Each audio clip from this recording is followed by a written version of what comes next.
Welcome back to Major Intonio's presentation of The Ifs of History by Joseph Edgar Chamberlin.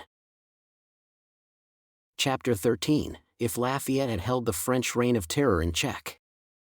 In every age of the world and in every place, one voice has always commanded in the affairs of nations, peoples, and communities.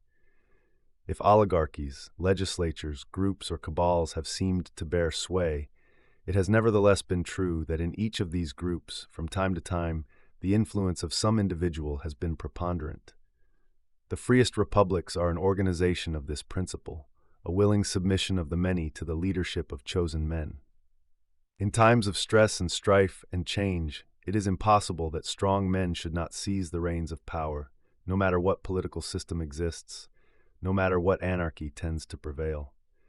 Change, indeed, makes the opportunity of the strong, and the fate of nations and continents depends upon the character of the strong man who is brought forth.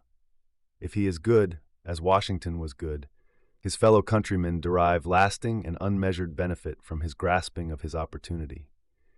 If he is bad, as Napoleon Bonaparte was bad, the evil harvest of his vices may be reaped through generations and centuries, as France has reaped and is now reaping an inheritance of strife and national decline. When the Revolution of 1789 came to France, there were many people, of all parties and conditions, who believed that the country had its Washington. He was to be found, they thought, in the person of the Marquis de Lafayette. This man was Washington's friend. He had successfully copied many of his virtues. He was unselfishly patriotic. He believed in the liberty of the people and wished to see them govern themselves. Though himself a nobleman, he believed in the abolition of titles of nobility. In his room, and afterward in his office as a public servant, he kept 2 frames hanging on the wall. In one frame was a copy of the American Declaration of Independence.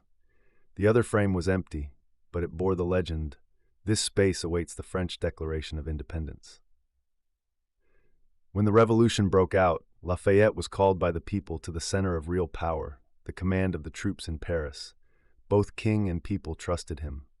His power for good was almost absolute. He prevented anarchy and restored order in Paris after the overthrow of the Bastille. He gave the country a Bill of Rights and a constitution founded on the American models. The quarrels of the warring factions were stayed by his hand. The mob dared not turn the king out. Lafayette's moderating influence was the ballast that kept the French nation, in spite of certain excesses, on a steady keel. Even when the Girondists and Jacobins rose and were ready to fly at one another's throats, the fear of Lafayette kept these factions from violence.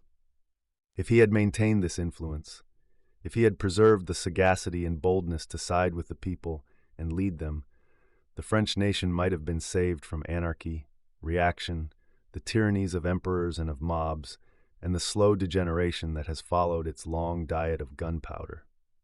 But in the test, Lafayette did not exhibit this power. In 1792, he was in the field, in command of an army, resisting the Prussian invasion. The nation aroused was equal to the task of repelling foreign attack. But in Paris, events were marching. The people rose and overthrew the throne and the royalist constitution which Lafayette had made. But they turned still to Lafayette. They offered him the chief executive power in the new government. This was his opportunity to save France. He was not equal to it. He did not rise to the emergency. He not only refused the offer of power, but made his troops renew their oaths of fidelity to the king. Then the assembly declared him a traitor, and Lafayette, taking with him a few followers, deserted his command, made his way to Bouillon on the frontier, and rode out of France into a foreign land. No man can imagine Washington taking such a step as that. Lafayette suffered from it, and he afterwards served his country nobly. But the eternal mischief of his weakness had been done. Girondists and Jacobins, relieved from the fear of him, turned to mutual destruction and murder. The reign of terror was on. The nation was plunged in an orgy of blood. 400,000 men and women were put to death. Liberty in France was assassinated in the house of its friends. One man, I have said, always comes to the top of things. With Lafayette gone, Robespierre, the man of blood, prevailed. Robespierre was the terror, and after him, the terror having appeased its fearful thirst, and Robespierre's head having gone into the basket with his victims, there came another man to take advantage of the paralysis the perverted revolution had inflicted upon France. That man was Napoleon Bonaparte. Bonaparte freed Lafayette from captivity. Bonaparte held him in contempt, calling him a noodle. It was not so bad as that. But Napoleon despised a man who had had his chance and failed to grasp it. Had Lafayette proved equal to that opportunity, France would have been organized as a constitutional republic. The terror would not have been. Napoleon's ambition might have been held in check. The balance in Europe would have been maintained, but the leadership of France would have been consolidated and become immortal. The nations would have followed her example. Monarchy would have died of dry rot. The dream of a United States of Europe might have been realized, perhaps with a city of Lafayette, the capital of the vast Confederation, the European equivalent city of Washington, smiling down, it may be, from the neutral shores of the Lake of Constance to east, to west, to north, to south, with a benediction of peace. This concludes today's reading of the Ifs of History by Joseph Edgar Chamberlin. Join us also next Sunday for the subsequent part.